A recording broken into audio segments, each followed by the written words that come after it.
Minsan po lagi nakatulag yung ulo po. Minsan nga po minsan hindi po makatulog. O sa sakit ko ng ulo. Nangisay po. Bakit?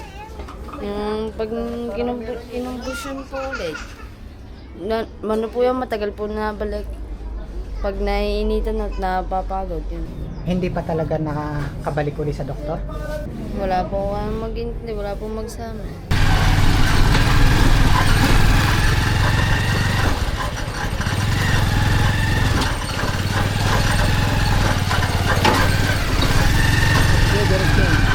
Diretso mo, paliparin mo. Kaya mo paliparin mo. Sana lang po, narito si Kuya Ronel. Tubuda ka para ko.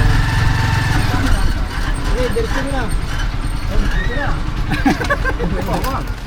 Wala ko, diretso mo. Kaan! Pare, pakibuhat mo na.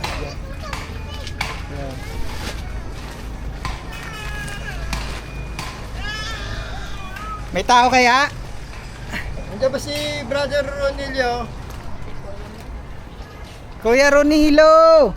Where are you? Where are you? Apo, may Ito yung bahay ni Kuya Ronilo. Maika! Magandang hapon! Shoutout kay Kuya. Thank you kay Kuya. Hindi kasi ako makabuhat pa po. Sumasakit pa rin yung aking inopera sa ngipin. Sabi si Bossing. Ay, ala ka! Akala ko ba? Sinudo ko muna ko eh! Ay, ako nagagalit sa iyo eh! Akala ko na kayo sa bawal. Sabi na, kaya ko Si Kuya Ronilo po yung dati pinuntahan natin. Ang case niya, na-aksidente kasi siya eh. Nasabitan daw ng motor sa kalsada, tapos tumama yung ulo niya. Gusto lang natapyas po yung ulo ni Kuya Ronilo. Yan, naplano natin. Okay lang, pwedeng ipasok na natin. Mga ngalay si Kuya eh. Hindi, ayos na. Pasok na lang natin sa loob. Kaya mo, artista kayo. No? Baka may date pa si Kuya eh. Ayaw pala Magpe-February 14. Kapag bukas, tita. Oh, sige. Baka muna, antay ko na. Baka may shoutout ka. Ano pangalan? Shout out sa asawa ko! Ano pa pangalan mo muna? Bio po, Bio. Bio ka rin. Bio din. Bio Shout out din. po sa inyo. Katukayo. Ilang taong ka na Kuya? 32. Ilan ang anak mo? Isa pa lang po. Katabi ko po sila, Tokera, yung sila Tinini. Kapit-bahay ko po. Okay. Thank you kay Kuya. Sige po. Hindi kasi Thank you ako po. Thank you Kuya, thank you. Hindi po kasi ako makapagbuhat kasi sumasakit pa po yung opera sa aking Ay, gusto. Maika, kilala mo pa ba ako, Maika? Maika, asan si Papa? si Mong Pito ang ano, ayan, Cortina. Para may showdown eh. Ayaw, tanggalin muna rin. Ganyan na nangyayari pag biglang nadating. Hindi alam eh. Alam mo ba kayo dadating? Yan. Hindi talaga ako nagsasabi. Pag ako'y dadating, baka kasi ako'y ipagluto ng adobong manok.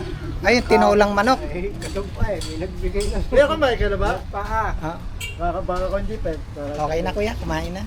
Kumain na kanina umaga. Joke lang. Hindi, okay na Kuya. Okay na. Saan kayo galing? Naimati ho lang. Ha? Naimati po. Kuya Bio, ito ba nanghihingi ng tulong? Kasarap ng ulam. Ay, pasok kayo sa loob, pasok kayo sa loob. Galing po sa birthday yan. Anak, saan kayo galing? Yan, ring.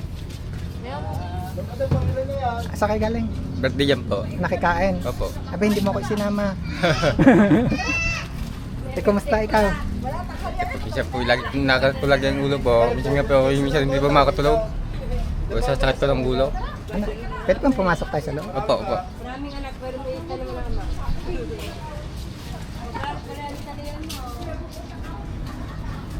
ama. Anong nangyari sa'yo? Hindi po minsan makatulog. Ay, lagi po nakot po ang ulo ko. Nangisay yan. Sige, upo ikaw, upo.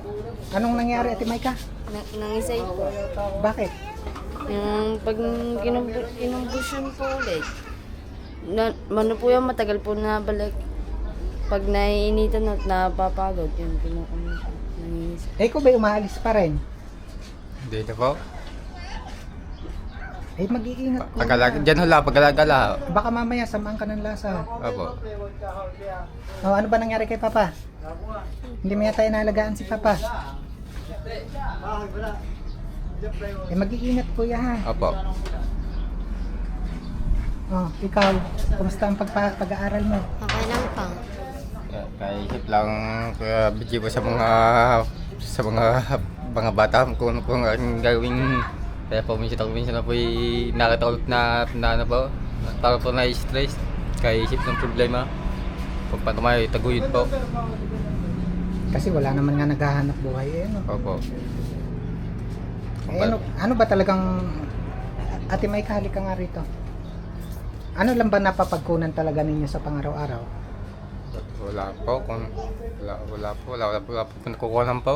Kasi di ba dati sabi nyo, ang tumutulong sa inyo yung lola nyo.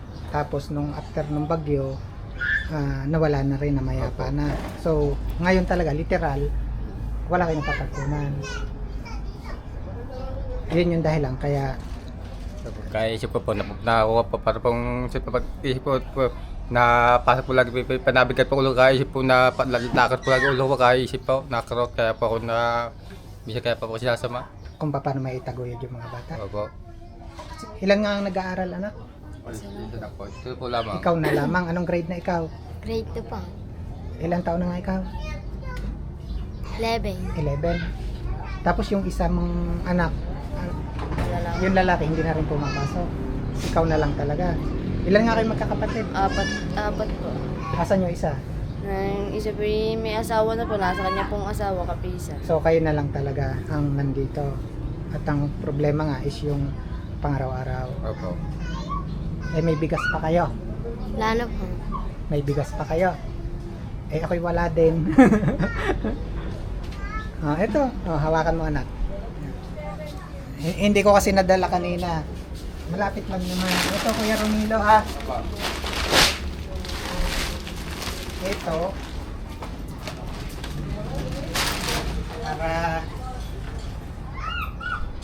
Para hindi nyo naalalahanin yung bigas ninyo ha. Opo. 25 kilos ito. So malaking tulong ano. Opo. Tapos meron ditong mga grocery na sinisilip ng isang bata kanina. Dito ka nga, Desiree. Dali. Kita ko to sinisilip-silip. Upo ka dun sa ano ni Papa. Kita ko to, sinisilip-silip ni Desiree to eh. Usap ka nga dun Kuya Ronila. Yan, sinisilip-silip ni... Anong nakit? Sinisilip-silip niya kanina. Anong nakita mo? Tinapay. Ayan, Kuya Ronilo. Ayan, bukod dito sa 25 kilos na bigas. Ayan, sinisilip daw to ni Desiree kanina. Ang baon mo sa eskwela na. Ayan, may tinapay. Ito anak, pag magluluto ng noodles, lagyan ng malunggay ha. Bawal po magluto. Gawa po ng lola. Pag po daw nakaisantan bago po daw magluto ng malunggay. Bawal pa magluto ng gulay. Wala pa Dapat po. isang taon. Gawa po ng Bawal daw kuya. Magulay pa kayo ng sariwa. Di ba yung lalagyan pala ng malunggay po daw? Malunggay lang. Opo. Gawa po ng lalagan. Bawal po daw malunggay. Dapat makaisang taon muna na Bago- namayapa si Lola bago... Magluto po ng malunggay. Sino may sabi nun? Yung matatanda pa. Eh di wala kayong gulay lagi. Ang bawal lang yun nalalagas. Yun ang sabi sa inyo kay Ronilo. Tapos, iinom ng gatas anak ha, Desiree. Tapos, iinom din Desiree ng nainom ka rin ito. Milo. Tapos ito, mga dilata na naman to.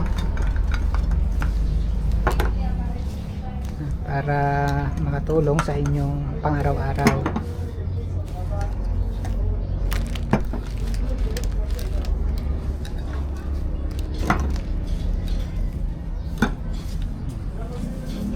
Ayan na, 25 kilos na bigas, tsaka ilang mga groceries, anak.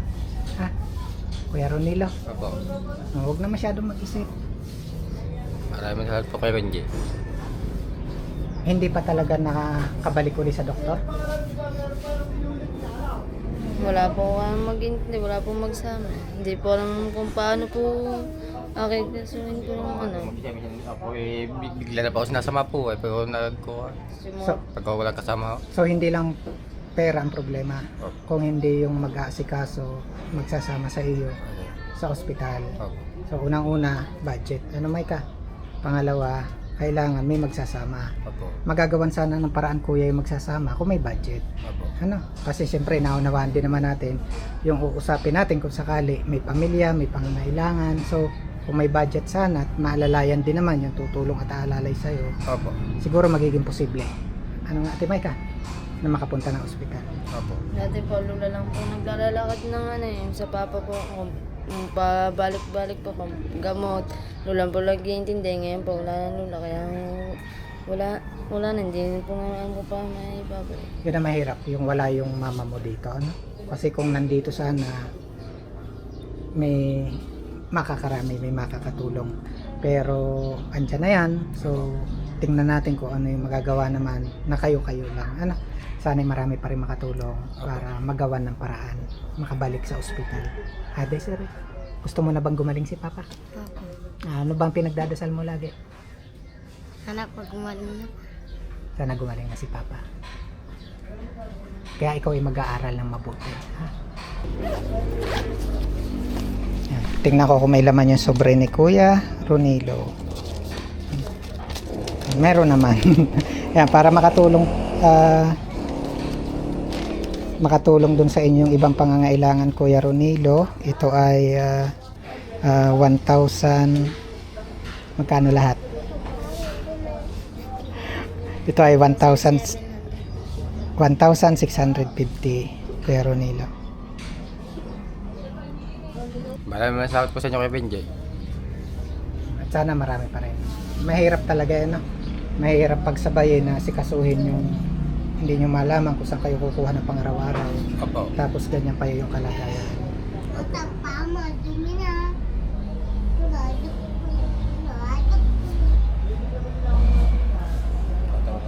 Hindi makagalaw itong aming kwarto, makagalaw. Anong sitwasyon ng kamay mo?